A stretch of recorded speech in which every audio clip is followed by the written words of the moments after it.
Thank you all for being with us. My name is Matthew Sheftel. I'm the Dean of the College of Fine Arts at Ohio University. And I'm just really pleased to be part of this panel and have put together such an important panel about surviving in the creative economy. We all know that the arts are important, and really in this last year, we've seen just how critical they are to our survival. Our ability to manage and to get through a pandemic is really part and parcel of how the arts relate to our lives and how we express so many challenges in our lives, but also when we feel good, when we feel bad, when we feel angry, when we feel lethargic. The arts are sort of the power that we have to engage with the world emotionally.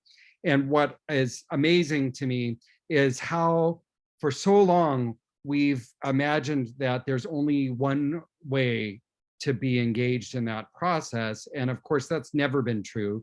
There's always many, many people working on any particular artistic event or any artistic moment that is happening. And about 4 years ago at Ohio University, we did some looking at the job market, and just even in the state of Ohio, something range of 3,000 to 4,000 postings that included the words arts administrator in them, and very, very few, maybe a handful of degree completions in the area. And we realized what we needed to do was to create a new kind of graduate from the university, somebody who is both well-trained as an artist and also has the skills that we know are really critical in both helping to bring art to fruition, but also helping to develop oneself as a brand. And so we created this brand new Masters of Arts Administration by the person who I will introduce momentarily, your moderator, really built this thing from the ground up. It's built as stackable certificates, so people have a specialty area, 2 certificates and a master's degree, 1 year after graduation in any of our fine arts majors. So I'm just really excited. It's at the very cutting edge. We've just about graduated our first class. We're almost there. And I'm really proud of us taking into consideration our mission, which is focused on 2 things: creating future artist leaders. And I think we've really put the leader back into that part of our mission. And also transforming our communities for the better, that we harness the power of the arts for community transformation. And everybody here today knows what I'm talking about. And that is just a critical part of who we are as a university and who we are as a College of Fine Arts. So I am so pleased to be able to introduce our moderator today. Dr. Christy Camper Moore is an assistant professor of dance and the director of our new arts administration program. And she is also an alumna. So Christy, I'm going to turn it over to you. And panelists, I am so thankful for your time today. I'm so glad that we're recording this because students will watch this over and over again. So this is going to be really impactful. So thank you so much for taking the time with us. And Christy, I'll turn it over to you. Great. Thank you so much, Dean Sheftel. So welcome, everyone. And just as a note, we are going to be doing a Q&A closer to the 6:50 timeframe in that last 10 minutes of our scheduled virtual panel today. So if you have questions, please feel free to post those in the Q&A chat function, and we will be sure to get to your questions at the end.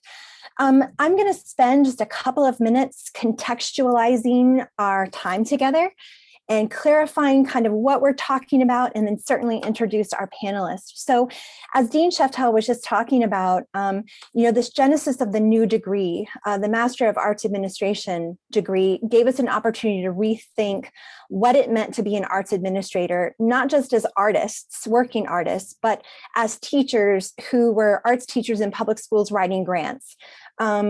alumni who were out owning their own studios or pursuing various entrepreneurial endeavors, people that were doing development work, alumni who were serving or volunteering on different boards of directors, people that were engaged with marketing and communications or branding and social media, arts programming. All of these people were contributing to the creative economy. And so in part, that is why this genesis of the Master of Arts Administration occurred. And it was nationally distinct in three ways. As Dean Sheftel mentioned, it has this unique focus on training an artist administrator, where students can specialize in dance, music leadership, museum studies, visual arts management, or theater and production management. It's the first MAA distinction in the country, and it's housed in the College of Fine Arts. What is interesting about that is we are one of the only programs in arts administration in the country housed in a College of Fine Arts.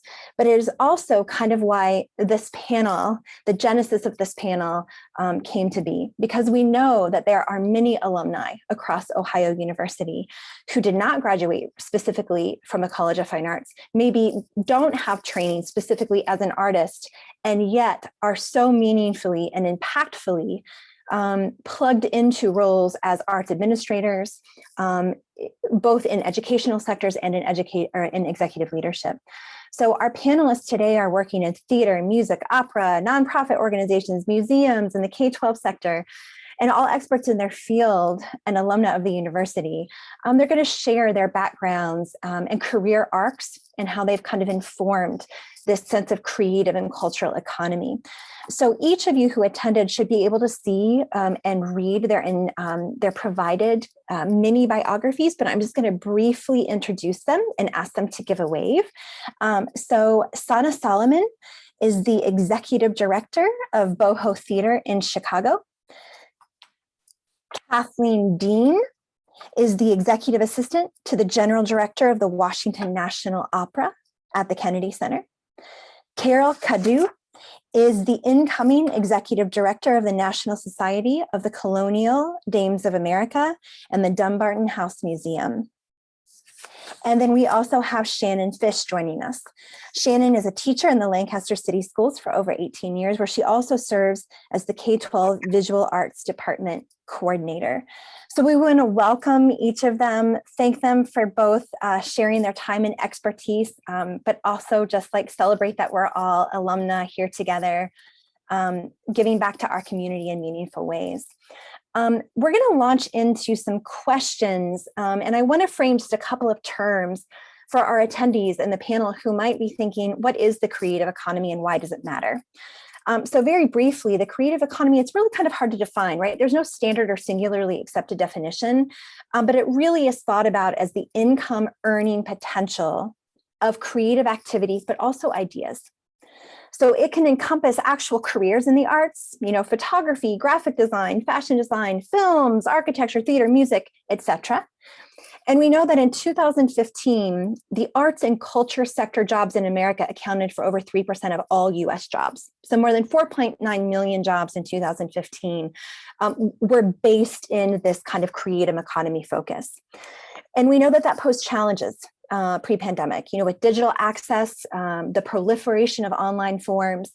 It made it really hard for the industry to navigate that shift. However, it made it easier to access and embark in creative work and entrepreneurial endeavors.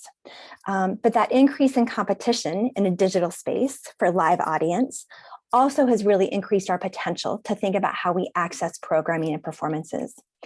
For all of us working as arts administrators, it also raises considerations of the why and where the arts and culture industry is growing and how we can continue to adapt over time in this evolving environment. Our panel discussion, the impact and the scope, we're going to be thinking about the creative economy's contributions to the national gross domestic product grew by over 40% between 1998 and 2015. And in part, we know that's because our industry is nimble and adaptable and readily positioned for growth. But specific to this panel tonight, we're thinking about the creative economy, not just about money, blockbuster movies, streaming opportunities, big performances on big stages. The creative economy is a vital part of how we keep cultural significance alive and well, both within the US and abroad. And even more acutely are considerations of how those who steward it, as the panel does, how we can shape, shift, reclaim cultural identity and its significance through and in the arts. It is vital, especially as the field of arts administrations works to disrupt historic practices and chart new paths for inclusivity and voice rising to meet this meaningful moment for our industry. So today's panel is going to be thinking about the creative economy, not just about money, but as this part of cultural significance and keeping that alive. So with all of that having been said and defined, for those of you joining us this evening, I'm going to start with kind of asking each of our panelists to talk a little bit about your specific career arc and how have you, your work as an artist, as an arts administrator, how do you feel that you have most significantly created to the or contributed to the creative economy? So what has your career path been? And what do you think the significant contributions have been to date? And I think that I will start with Kathleen, please. Absolutely. Thank you, Christy. And hello, everyone out there. So a little bit of background about myself. I know you have my bio in front of you, but I've been working in the creative economy or as an arts administrator for just about a decade now. And I started off thinking very much that I was going to be on the programming side of things. So supporting artists in creation of program or program management or program evaluation. But my career took a shift about 5 years ago, more into the fundraising and development side of things. So now I consider myself a fundraiser for the arts and has really opened my eyes to the way that not-for-profit organizations function and how funding relationships work and how those relationships also fuel and push forward or drag back, in some cases, the creative economy. So since my time at OU, I've kind of identified my skills and my strengths as being someone who did not want to be on the stage making art necessarily, but saw my abilities as being very much able to support those who are making art and to support those who are pushing their ideas out there. Art is intrinsically important to me and to my life because I believe wholly and strongly that artists are everything in our society. Artists are the ones that are pushing our society forward, that are on the front edge of everything, and that are really the ones who are causing our society to examine ourselves and our world and our history. But I realized quickly that was not going to be me doing that, but it was going to be me supporting the people who have these ideas and who are pushing our society forward in those ways. So throughout my career, I've really focused on developing the skills that allow me to support those voices and to support those people. So whether that is learning more about programming, about fundraising, about the finances that go into a not-for-profit organization, I've really devoted my career thus far and plan to continue just really making myself a well-rounded person who understands all of these aspects about the arts management field in order to support like these voices and these ideas that are at the forefront of our society. Thank you, Kathleen. And again, as a reminder, you can always post questions. We want to make sure we get those to the end. And what I appreciate, Kathleen, also about what you've said is the importance of supporting roles. And oftentimes there's a misunderstanding that the creative economy is only for those in executive leadership, running organizations. And yet there are a vast array of significantly important, equally valuable and essential supporting roles that keep arts organizations afloat behind the scenes. Yeah. And programming, how important it is for the next generation and the stewardship of those to come to have an opportunity to get engaged. So thank you for also making that point, Kathleen. Yeah. Carol, would you mind sharing your career path and your contributions to the creative economy? Certainly. Thank you very much, Christy. And thank you, Kathleen, also for opening us up and thinking about those supporting roles, because it was perhaps not as clear to me when my first graduate degree was a master's in early American material culture from Winterthur Museum and the University of Delaware. And that was really focusing in on the decorative arts and the decorative arts and fine arts collection that is at Winterthur Museum in Delaware, which some of you may or may not know is the world's largest collection of early Americana. And it was amassed by a gentleman named Henry Francis DuPont at a time when others were looking to Europe for inspiration. And he was able to use the fortune that he had inherited to collect as much as possible and expand his home to 196 rooms in order to bring all of those objects together. When I graduated from Winterthur in 1996, which is maybe dating myself a little bit, I was pursuing a curatorial track and became initially a curator of education and interpretation at Historic Charleston Foundation in Charleston, South Carolina, and then was the state art curator for the state art collection in Maryland that was focused in Annapolis. And then I spent 19 years at George Washington's Mount Vernon in Alexandria, Virginia, first as curator and then as an arts administrator. I think that it became abundantly clear to me shortly after graduating, as I saw my fellow graduates pursue other than curatorial careers or specific arts careers, that the contributions of those, especially going into fundraising, going into programming, that was the heart. They were taking the product that was produced by the research, turning it into programming that was reaching broad audiences, engaging them with the arts, and also engaging those who could be relied upon for funding the arts, not only in the present, but also creating endowments for the future. And I just have to say that those are such important areas that if you feel like you have a talent for either being able to engage the public or being able to engage people one-on-one, it is a mighty contribution to the arts in America. At Mount Vernon, I began as a curator and a content expert on federal period interiors, looking after the historical accuracy and looking after the care of the collections that belong to George and Martha Washington and those associated with Mount Vernon.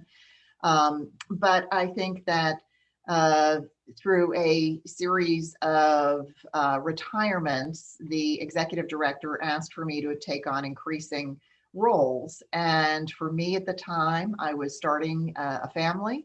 And it worked out perfectly because let's face it, if you're in the arts and you're a curator or you're somebody in performing arts or where you engage the public, you're there pretty much 7 days a week and late into the night. And arts administration not only offered an opportunity to be able to hone the content skills more broadly, but also a real interest in life-work balance. So I also give a plug for that. For the last 3 years, I have been the director and CEO of Winterthur Museum in Delaware. And this is, again, where I did my master's degree. I think it has been challenging for our family in terms of commuting with me here in Delaware and my husband who teaches at the University of Maryland. And that is what's prompting us to focus all of our energies in Washington and to take on the role there at the NSCDA.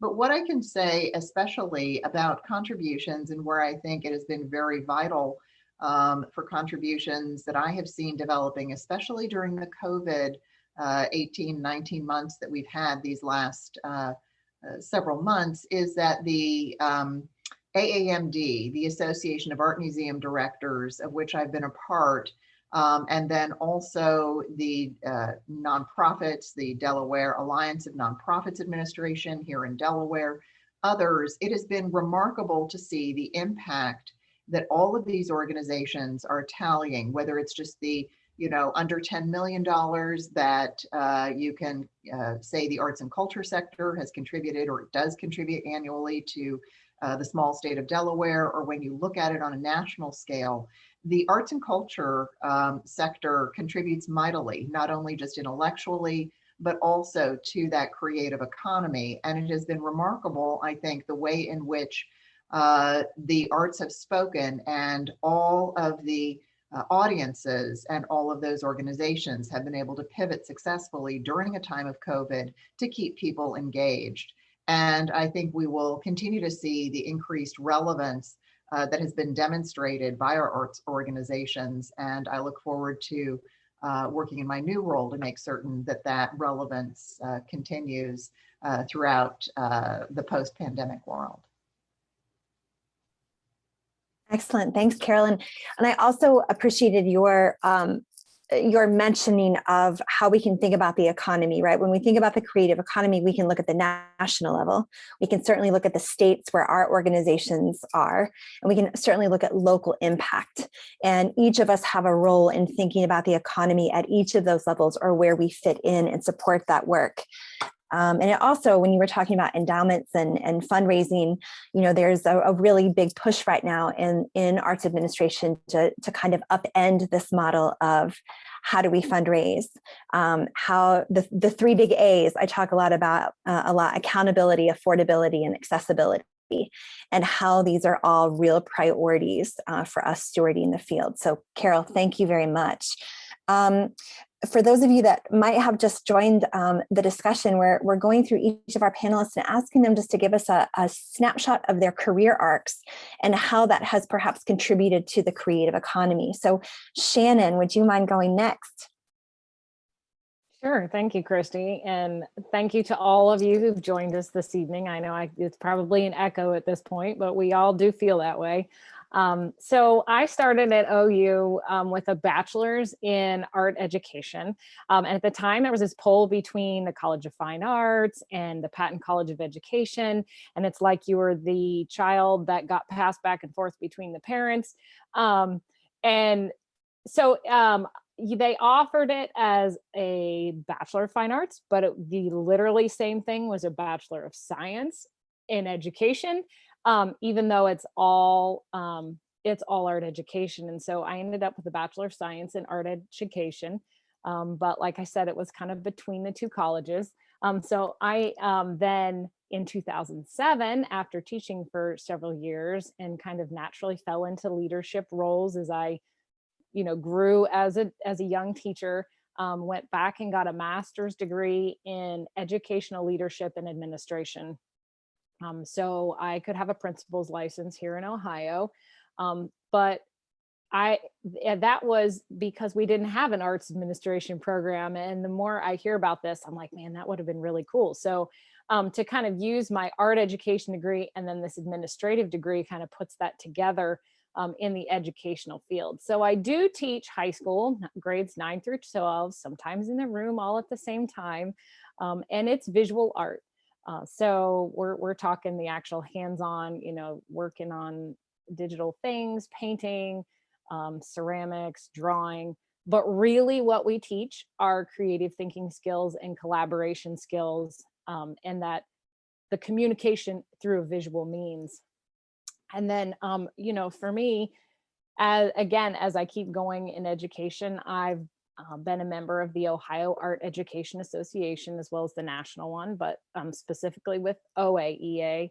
I co-chaired an event this summer that we literally wrapped up at 3 o'clock this afternoon. So I'm going from, one place to another here, but that was for teachers across the state of Ohio to kind of get back to their practice as an artist.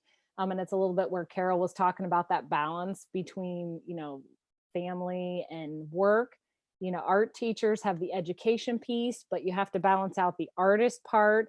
And sometimes at the end of the day, after you've made messes and cleaned up messes and shared creative thinking skills all day long, there's not a whole lot left on your own. So the idea of that was to kind of recharge. So not only am I doing it professionally as a job, but then there's that administrative piece on kind of the voluntary basis to give back to the profession. So really, when it comes down to it, my administrative piece falls a lot with making sure that our creative industries have, you know, those kids that do come up and they come to OU or they go to other schools and they, you know, they become part of the creative economy. Thank you, Shannon. And, you know, it's interesting too, and I so appreciate that you're, you know, speaking obviously from your work and expertise as a teacher, because so oftentimes we hear from alums in the Patton College of Education or in the College of Business that are like, we had no idea we were going to end up in the creative or cultural sector.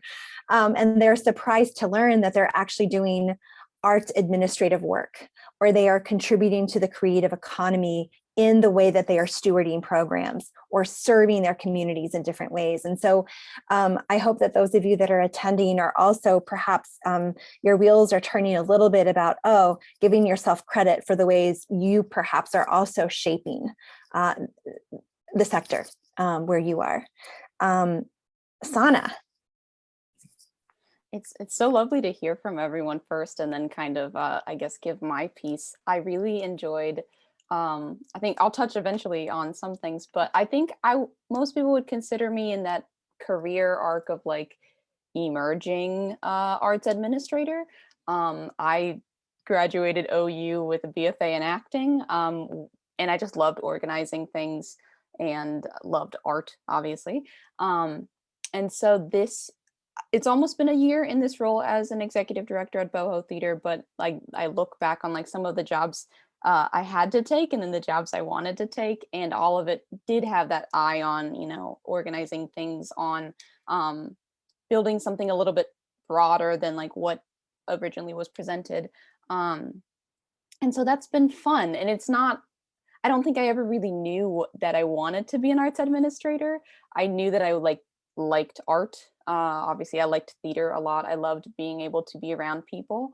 But that's, I think, the biggest contribution I've gotten to do this year is to feel like I can provide a space similar to what Kathleen was saying, providing a space for people to create art. And even though there's a little bit of that, you know, sadness that, you know, we can't be in person, we're not, you know, doing theater, it's ramping up now, but at the, you know, origin of last summer and stuff, that hits really hard. But even being able to tell people like, oh, we're going to provide space for you. Something that I love to do, I actually got to kind of like curate a virtual cabaret last year, and it was all focused on really having artists speak whatever they would like to tell us. The prompt was about freedom or lack of freedom. But generally, I think a lot of artists are told exactly what to do, especially in theater. It's very much, you know, you say this piece or you sing this song. And so we really wanted to give people a platform from 3 to 5 minutes to do whatever they wanted to do. And we would pay them for whatever they wanted to provide for us. And we also like received donations that went directly to them. And it was just great. It was great to organize it and to realize that so many of the things like you can be taught in arts practice, like as an actual artist, applies so much to so many other things, to any type of business role, to really anything. And so that's kind of been the fun thing that I feel like I've been doing in between, you know, bobbing and weaving between trying to create your own art and like do all those other things. But yeah.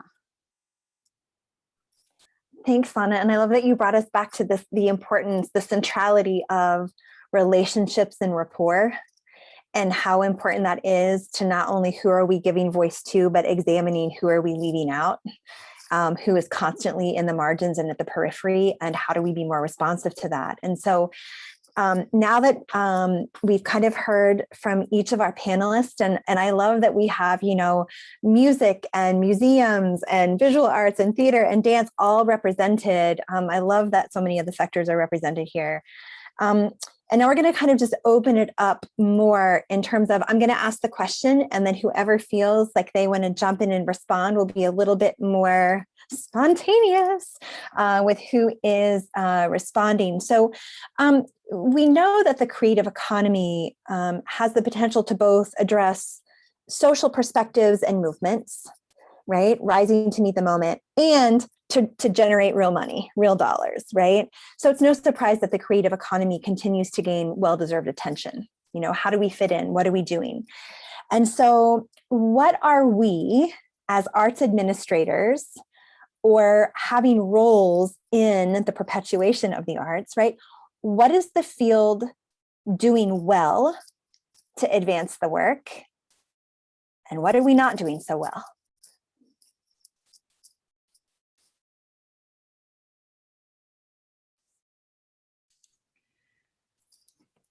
I'll jump in with a thought or two. I think as a field, we are doing very well at making certain that important issues come to the forefront. And I think this is being generated at the staff level of organizations, and I think it is mightily important and overdue. Pardon me. I think what we're not doing well, perhaps, is making those conversations comfortable for our board members.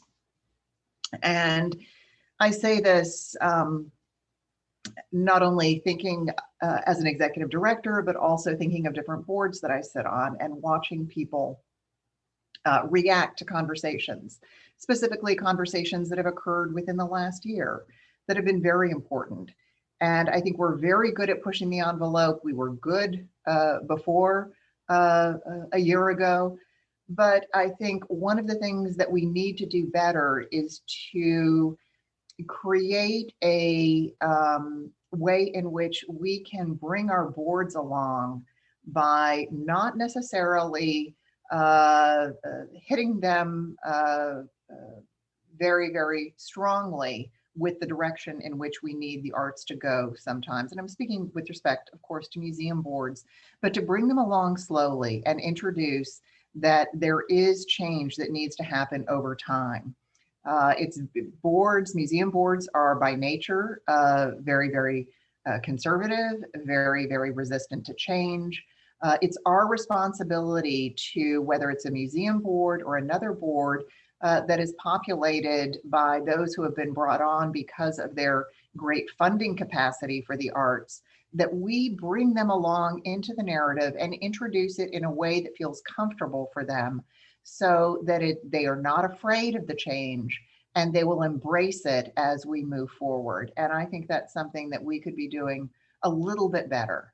And I'll leave it up to my colleagues and fellow panelists to share their thoughts.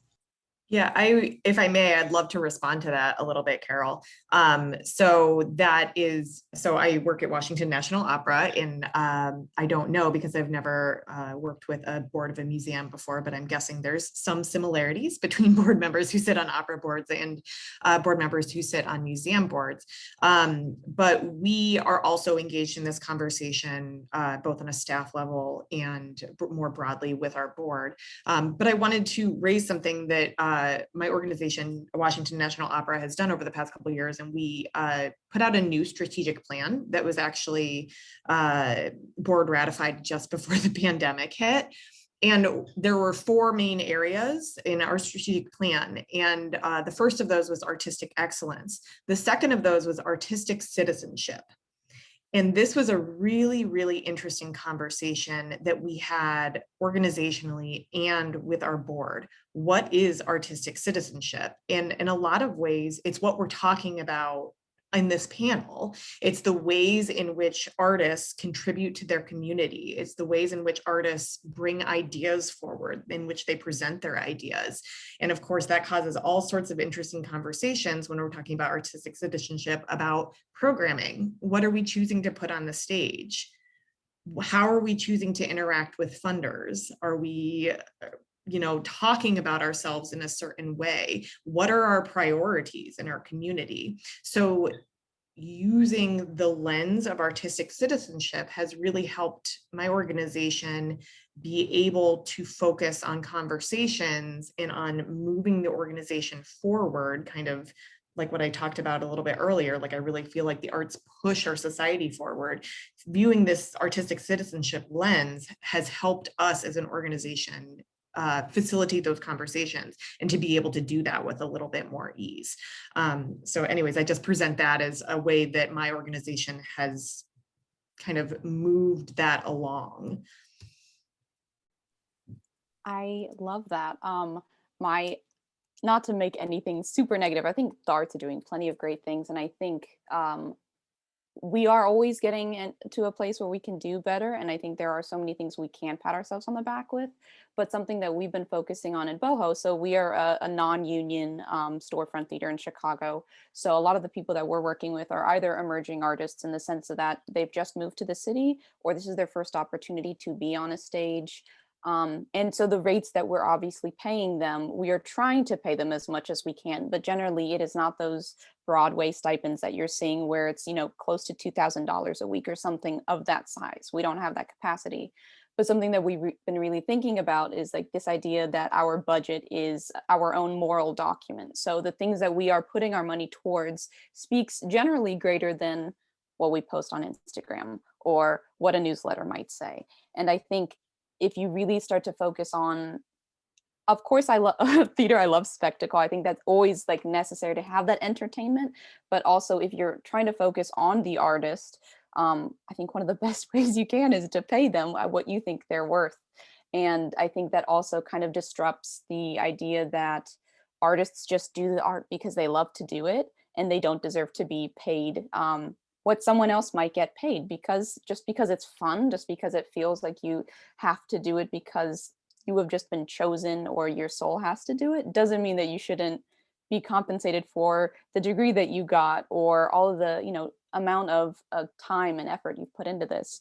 And I feel like we're getting better, but that is something that I strongly feel against, is like when I see certain organizations that I think they really just care about a certain title or a certain nomination or getting a certain name of a person there versus the kind of what Kathleen was saying, the like artistic integrity of a piece. Because I enjoy taking a bolder stance on something and seeing if it might fail. Maybe the ticket prices aren't what you expected, but like who could be changed by that because you took that chance versus always playing it safe. And I think more people are catching in on that, and also on like a local or a state level versus relying on larger platforms to do that. And I think audiences are responding to that as well. Yeah, and to kind of piggyback off that, I love that you talk about like, well, they just do it because they love it, but they need to be compensated. That's what they've chosen for a career. And, at the K-12 or the pre-K-12 level, that kind of transfers over to, what kind of support and funding are we providing for arts programs in schools? And I've seen it dramatically improve. I feel like the pandemic moved us back a few steps, but I anticipate, just from what I'm seeing and hearing currently, that there's going to be a swing back toward that. And one thing that came out of the pandemic, in the visual art world, is I feel like that the social emotional aspect of art has come back to being important, and it being that documentation of what's going on, in our present history, as well as the history that we've had before. And I also love what Kathleen said about, what was the term used? Artistic citizenship.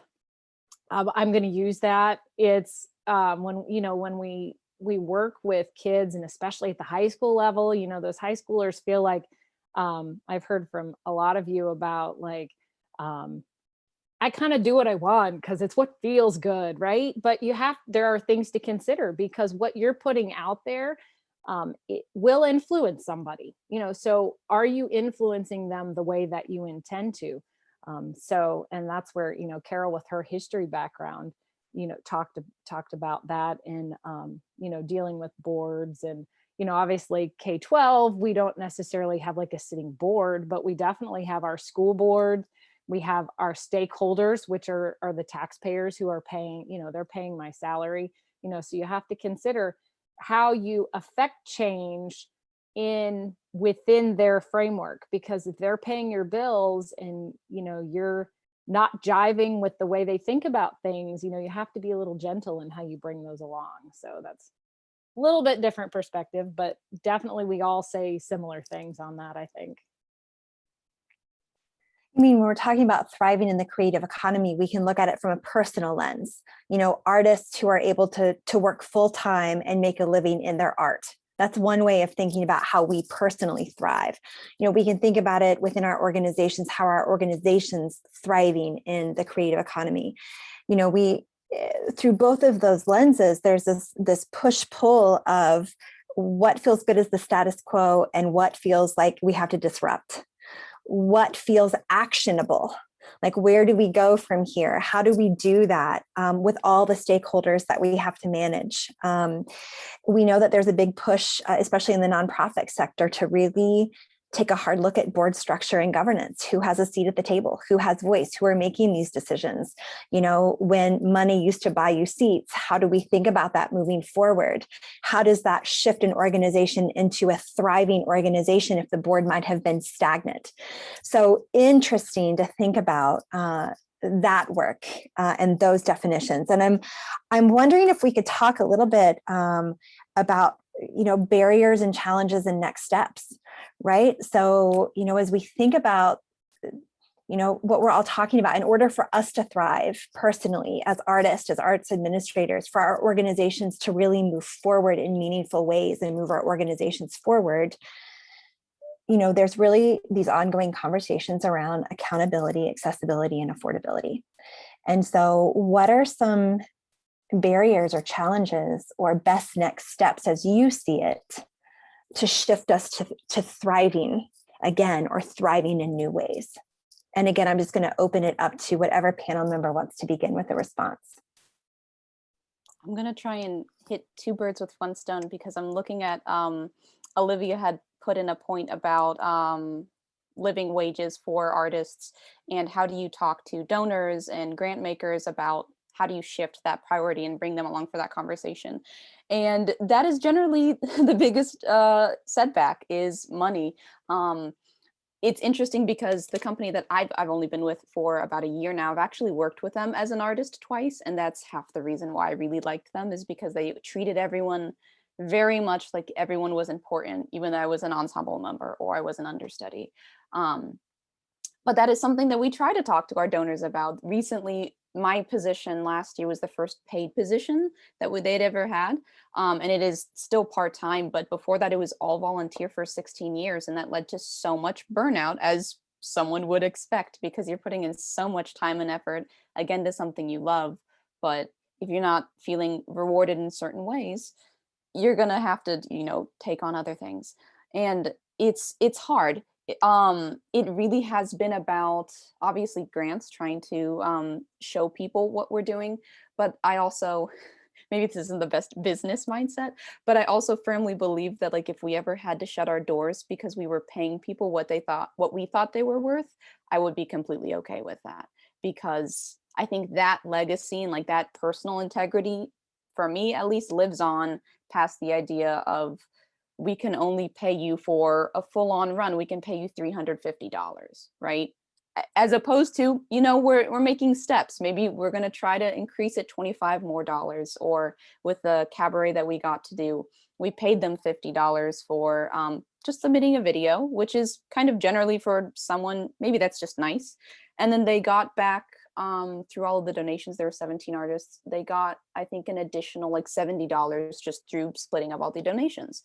And so that is a great step of saying, we're not going to take a personal cut. We might get hit in some financial ways. And then how can we find ways in our budget, in our programming, to be as creative as possible while still be, fiscally responsible? And so that has been us doing more online things, making sure that, cast sizes might be smaller, that we're not asking too much of people with like time and things like that. So far, it's been working. But I think I'm generally surprised at how people still like to support us because we're doing those things. And I think there is, maybe this is the eternal optimist in me, but I'd like to think that people want to fund things when they see you're doing a good job. And we've always had great artistic product and process. And so anyone that I've known that's ever worked with Boho feels the same way. They tell people about it. And so there's like a nice community of people who really care about us. And when you ask for money, like we have an appeal right now, like we've gotten past our what we thought we were going to get, because I think there's so much authenticity to wanting to help artists that people vibe with. that's my advice. But of course, people are always gonna, you know, do what you have to do. I'd love to jump in on something that you said, Santa, and that is thinking about the appropriate wages. And if you had to shut your doors because you were paying appropriate wages, that would be just fine with you. Something that we encountered here at Winter Tour, and I'm speaking about Winter Tour, my position that I just stepped down from at the beginning of this month. Obviously, the pandemic hit every museum. Our doors were shuttered. Fortunately, we have about 1,000 acres of open space in gardens, trails, etc., that eventually were able to be open. But that's not your exhibition program. That's not our graduate programs. We're doing virtual learning. The artist in residence program, the artists were not able to come, be in residence, etc.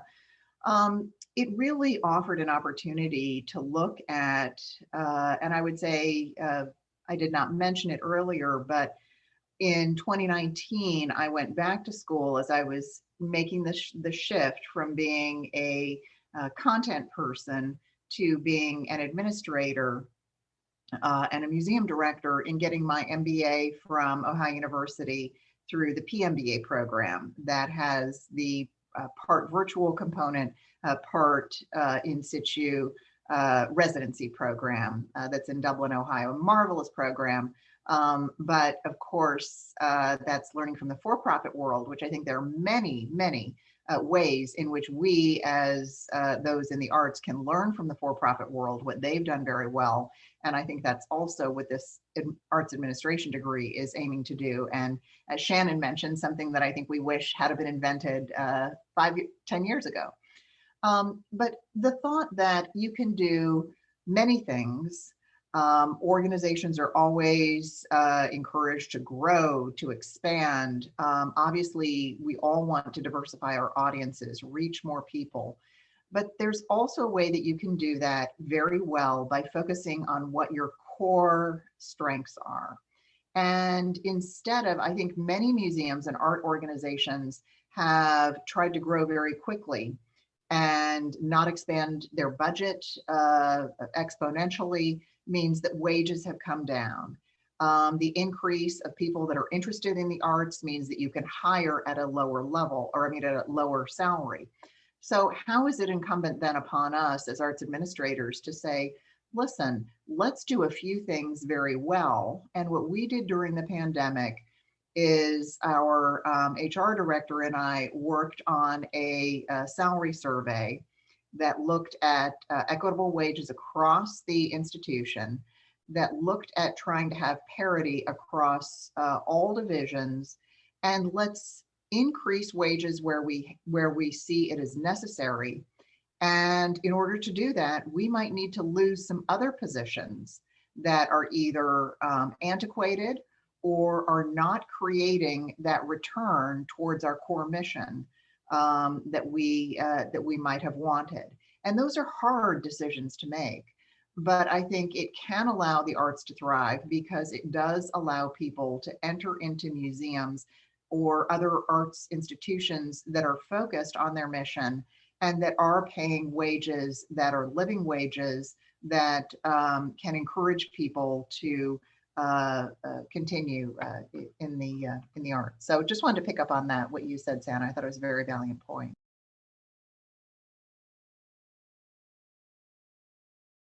Well, and I'll just, again, Salient point, not valiant point. I don't know, valiant's a pretty good word though. But you know, my role is slightly different. But because of what you guys are saying, and I feel like that this is the trend, and it's really important, because at those levels where those kids are aspiring to become, more their parents than them need to know that they're not going to be a starving artist, that they can go make a living wage doing a job that they love or that they're passionate about. And so, you know, just to kind of piggyback on one thing is thank you, because at that level, you know, that makes it an option for us at the high school level to say, hey, no, this is a real deal. You can go do this and still eat and have electricity in your house.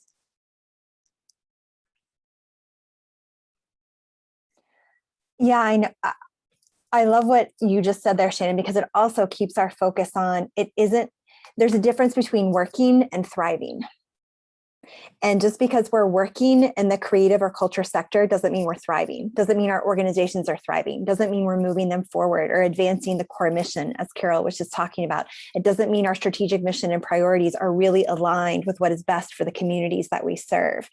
And so to think about how are we as a field, not only individually, but for our organizations, deciding what's the difference between working and what is thriving, and how can we make decisions that move us in that direction. And also that the creative economy, to your point, Shannon, is really about the maintaining and protecting cultural significance and heritage, and the idea generation that comes from that. And so where are we planting those seeds? How are we stewarding those programs early on? And I'm monitoring the chat, and I'm not seeing any specific questions. And I know we're nearing the end of our time together. So I would just encourage those of you in attendance that if you do have questions or continued comments for any of our panelists, please feel free to post them in the chat. And I'm wondering if panelists would be willing to share, kind of what has been your key takeaway as someone who is now part of really, again, stewarding the creative economy as we emerge from the pandemic, as we take really meaningful roles in social justice and reforming arts organizations to be more in line and more inclusive with what we want to have in our sector. What's your key lessons learned? What's the most important thing to you moving forward? I know I just talked, but I'm going to jump in on this one real quick. I think for me, whether I'm working in that more administrative role, either, with other art teachers, with principals, with, school board members, community members, or even down to high school, the pandemic especially very much emphasized to me that what we do, especially in the arts, is very much about the human experience. And that no matter what you're discussing or how you're approaching these things, that you're dealing with human beings who all have their own thought processes, who have, those emotional needs that have to be met. And a lot of that, like shepherding them along to approve funding or change a budget, or deals a lot with how humans interact with each other. And that those one-on-one, especially, conversations become extremely important. And so for me, the big reminder, I guess, because I feel like I was fairly people oriented to begin with, but coming out of this pandemic and all this not having human interaction except through a computer screen, and even trying to make that human connection through a computer screen. I taught virtual classes, and interacting with those kids on Zoom, or their internet didn't work, so they don't even have the video on. And how do you engage humanity through the arts? And so that's kind of the big one for me. If I can piggyback on Shannon's, I think the big takeaway that I've had working in the arts over the past year and kind of like throughout my career is broadening my view. This is going to sound really simplistic, but broadening my view from I'm supporting artists to, like what Shannon was saying, I'm supporting human beings. And I feel like the opera world has had reckonings in the past couple of years with the Me Too movement, with the Black Lives Matter movement, that have forced people to look at our coworkers, our artists, all of those folks as human beings instead of just the artist that goes up on the stage and does the thing and sings the song. And I think that is so valuable and has frankly helped me as an arts administrator reframe the way that I see my work, and that it's not just that I'm supporting art, I'm supporting human beings making art in the beautiful and wonderful variety that we are as human beings. So Shannon, I really relate to what you just said. And over COVID specifically, I see Olivia has put a comment in there about burnout. So that's part of supporting humans as well, is figuring out ways in which we can survive, frankly, day to day with the stresses that have been brought onto us, or that has been kind of put on us by COVID and everything that's related to that. So I see it very much as my job as an arts administrator and someone who is going to continue working in this field moving forward to really kind of take that human lens on how we're supporting people as artists. I love all of that. I think speaking to the burnout, I think being able to say no, I know it sounds so simple, and especially if you're an artist as opposed to an arts administrator, it feels if you say no, then like you're never going to get the opportunity again. But gracefully saying no, if you can't handle it, I think is better than doing not your best work for a lot of things. And more often than not, people are okay with that. I've said no to plenty of things during the pandemic because I have enjoyed watching some Zoom theater, but like that's not the theater that like I know and love. And so trying to participate in that, like I just wasn't comfortable. So I didn't necessarily want to do that. I wanted to focus more on the arts administration side. But I think for me, there has been something about like a willingness to lose something in order for change to happen. And so like, how does that look like in your day-to-day life? Because especially if it's in a social justice way, it's not as if, and it's not to compare one, because I think a diversity of tactics to change public opinion or to change laws or anything like that is always needed. But am I someone who's necessarily comfortable to, you know, be out in the streets and be, you know, protesting during the pandemic? No, that wasn't me. But something that I can do is, how do I use this arts administration job to, like Kathleen was saying, care for people? Because that's where people are almost the most vulnerable, because they're sharing their art, they're sharing themselves. And so being able to like craft out a space for that, and seeing where you might be able to put things on the line if you see something that you don't agree with, and being able to say no. I know you might be throwing a lot of money at me, or that might be a really big role, but like I don't feel comfortable doing this because it doesn't align with my morals. I think there are a lot of artists that are realizing that people care about that, especially at with people who have larger platforms and might be like celebrities. I think that there is a bit of a shift towards being able to hold your morals accountable while doing art. So it's not just cashing in a paycheck. We all need to cash in a paycheck, but being able to do it in a way that, you know, makes you sleep easy at night. I guess drawing upon a little bit of what all the other panelists have said, I think so many valuable points here made, and some of it also ties in very nicely to what we're seeing outside of the arts.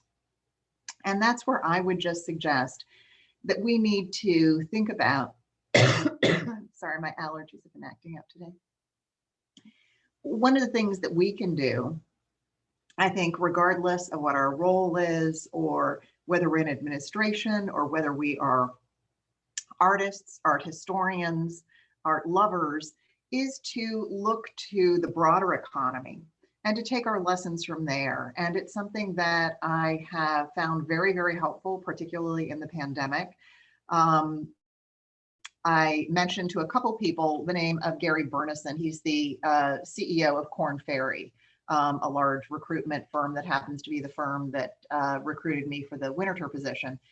He wrote a book called Leadership U. He's written a lot of blogs. I think that if you're interested in looking at what he and others are looking at, it can be anyone, any commentator that is talking about people's readiness to return to in-person performances, people's willingness to be in an art exhibition gallery or in an art gallery experience. We can take those lessons, and it helps us anticipate where our audiences are. We need to always look at, anticipate, where are they? We are here to serve them. We are here to bring them into what we know is a wonderful experience. And I think that the more that we can take some of the data that is being collected from the for-profit sector and use that to inform some of our decisions that can make us as agile and as flexible as possible, so that we can anticipate if the public readiness is not going to be there for in-person performances until January, February 22, let's not push the envelope now. That's just something that I saw in the chat that, obviously is something that we're all very concerned about. But I would just encourage us as we go forward to take some of our cues from all of the data that's being collected outside of our field, because sometimes we tend to look very inward and look at all the data that we're collecting on our organizations and in the nonprofit sector. But there are so many valuable lessons that we can learn from others outside as well, and to create a balance there so that we're not operating in our own little wonderful bubble that we all love, but it can help us anticipate what's ahead. Yeah, and perhaps now more than ever, the importance and focus on data-driven decision-making, and what is the data that we're using to make decisions is going to be even more essential and important. I know that we are just a couple minutes over time. I do want to just extend such a sincere, joyous thank you to our panel members, which it's always so wonderful to be reminded that none of us can do any of this work and shouldn't do any of this work in a vacuum and by ourselves. And so being able to reach out and network with fellow Bobcats from all sectors of our university, and to be mindful that we have our own network and our own support system to bounce ideas around and be part of something that continues to advance our work and shift the field is wonderful. So if you have questions for us related to arts administration, if you would like to be connected with any of the panelists or myself, please continue to drop notes in the chat and we will be sure to respond to you. I think Kelly or Barb is going to post my email address as well, and we can certainly connect you with our panelists. So to Sana and Shannon and Carol and Kathleen, thank you all so much. Thank you to those of you who attended, and we will certainly look forward to our paths crossing again. Thank you all so much. Thank you. Stay well, everyone. Bye.